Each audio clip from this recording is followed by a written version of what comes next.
Thank you. Thank you, Jim. Thank you for your advice.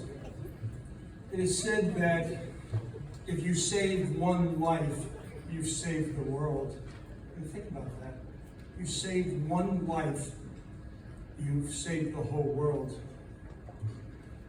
What I know about social responsibility, I learned from an independent broker-dealer called Nathan Lewis Securities that was formed in 1976. And I learned that from two individuals. One is Jay Lewis and Tom Wirtschaft, who's actually here with us. Tom, maybe you can just stand up.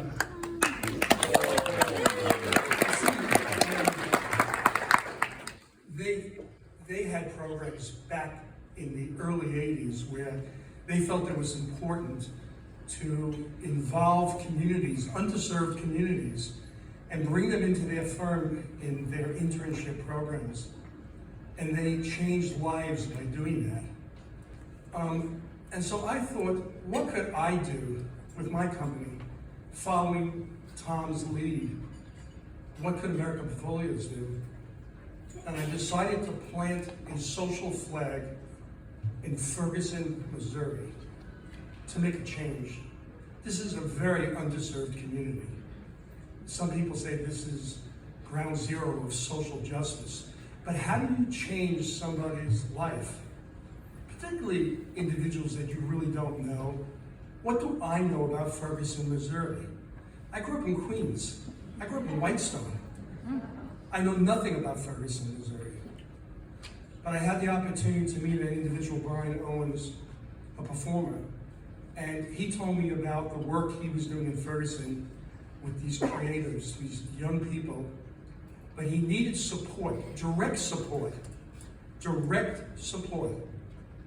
I said, well, what are you talking about? He says, internship, dollars. Because some of these young people, they need food, they need shelter. They can pursue school and the arts and music, but they need help, direct help. And he asked me, he said, can you help? I said, I'd like to do that. And so the first thing we did was we invited the first group of what we call these individuals, these creatives that would come to my office so we could meet them. And it was an eye-opener. The first thing that I remember was one of the individuals said, he was maybe 22 years old, said he had PTSD. And I said, well, where did you serve? And we've done a lot of work with soldiers, supporting soldiers who've come back from Iraq and Iran. And he said, no, I never served.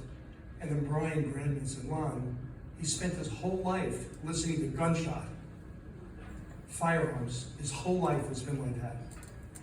Until you walk in the shoes of somebody, really walk in the shoes of somebody, you can't really understand them. So we put together a program where we would give these individuals $1,000 every month for 2 years. So they would have food and shelter.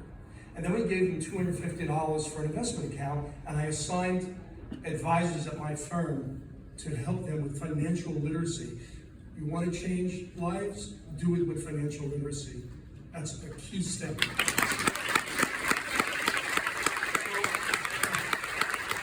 So for me, it's been very rewarding. And I should tell you, we just renewed, we finished 2 years, and now we're funding for another 2 years to double the program. So I'm very excited about that. So I'm leaving with this. This is what I think when I think about Ferguson, Missouri. Everyone's dreams matter. Thank you very much.